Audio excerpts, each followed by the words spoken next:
Horizon knows what they need, but this company seems to really listen to the patient voice and the community.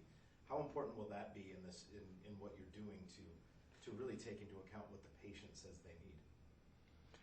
Well, I believe that we can have a lot of learnings. As I said, it's a global community, like through understanding the patient community in US, and then of course by listening to the patients through their associations and possibilities, to understand their stories. We need to address it very, I would say, country specific, because situations are different from country to country. There is also a language, different language issues. Well, not issues, but we need to understand that, situations are different in country to country. It's extremely important because at the end of the day, that's what we are, that's our purpose. That's why we are doing in order to bring the solutions and treatments to the patients that are in need. So in order to be successful, we have to understand in the first place what their needs are. Love that answer. When it comes to Horizon's long-term commitment to the patient, this company seems to go well beyond just bringing a medicine to market. Once it's in market, there's expanded relationships to make sure that the access is there, or that the accessibility is there for them to get their treatment. What do you see, and what have you learned about Horizon's long-term commitment to the patient? Well, I do understand that the company has a long-term strategy. The strategy is very clear. It's very focused on the rare autoimmune, severe inflammatory diseases, and that help us to sort of also focus our efforts. I do understand that the company has the ambition to grow even further, to be even more successful and to reach even the bigger patient pool, and international expansion, that I'm sort of part of the journey. It's part of it in order to address, the global patient community and enable the treatment availabilities. There is a lot of efforts going on through this. And of course, in different countries, it's a little bit what comes first. In Europe, specifically, as I mentioned, all the efforts have to be done beforehand, so that once we secure the access, the patients all patients have the equal opportunity to get the treatment. So we'll have to do a lot of pre-work before the launching our portfolio in order to ensure broader access. So what are you personally most excited about as you kind of watch this future of Horizon unfold across the globe?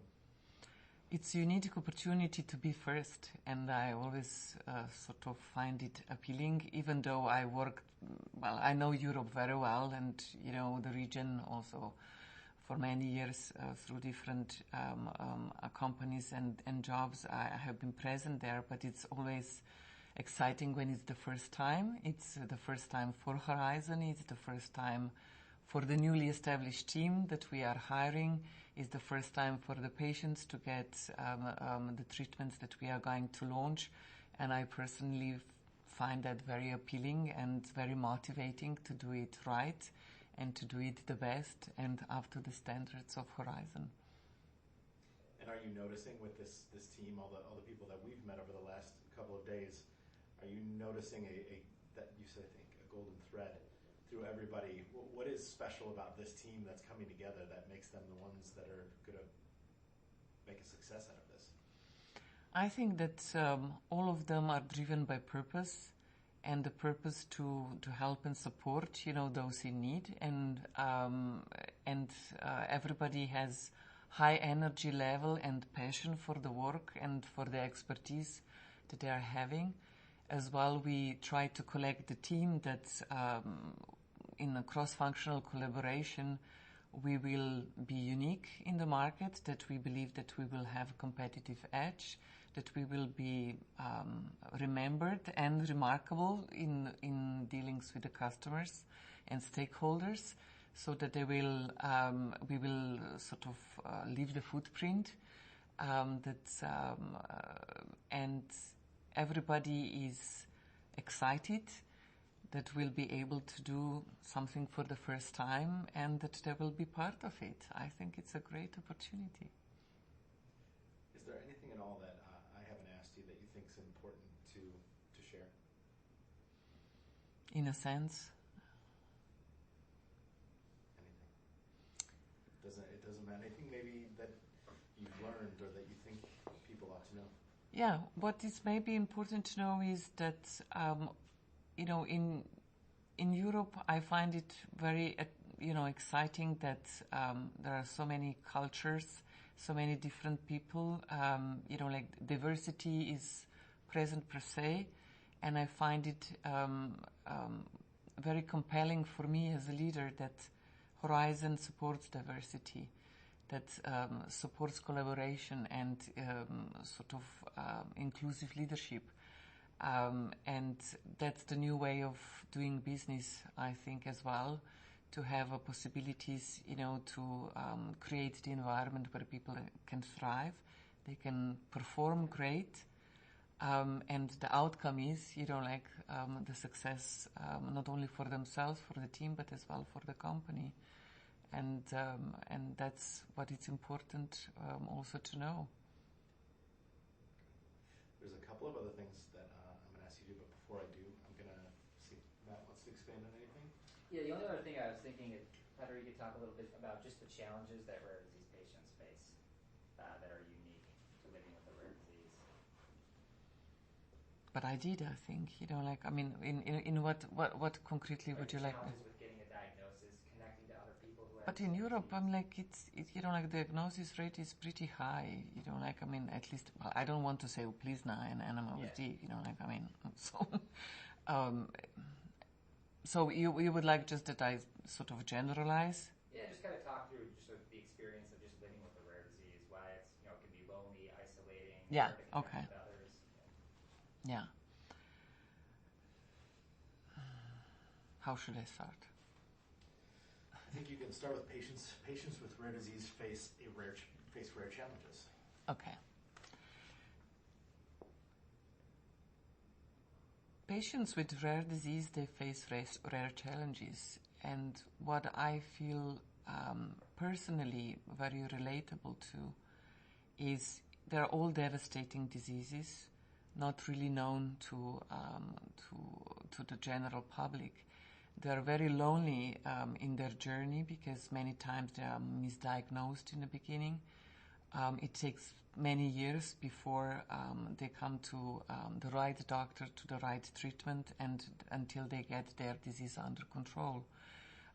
You can imagine that it's also very exhausting, and we can relate and feel to that. That sometimes they are as well stigmatized. It depends, how disease manifests also, in not only in their health conditions, but also on the outside. And their quality of life suffers. Many times they're not able to perform their daily activities anymore. They're not able to work. They're not being able to be part of the society. So you can imagine that it's pretty lonely and lonesome, and if we can support them in any way, in bringing the sort of the products to the market to support them to get diagnosis faster, I think it's our calling, and we should do everything in our power to support them, and as well to establish communities where they would not feel lonely anymore. They would see that they're not alone, and that there is sort of a solution available for them. That's great. Well done.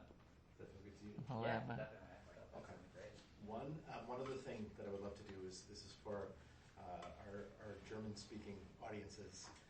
I'll ask you questions in English, but if you could give me a couple of answers in German. Well, I'm not German. Oh, what is your native Yeah, language? I said that I'm from Slovenia, so am I Slovenian? I've been so caught up in everyone speaking German to me that I. No, I mean, I can speak German, but not for the team.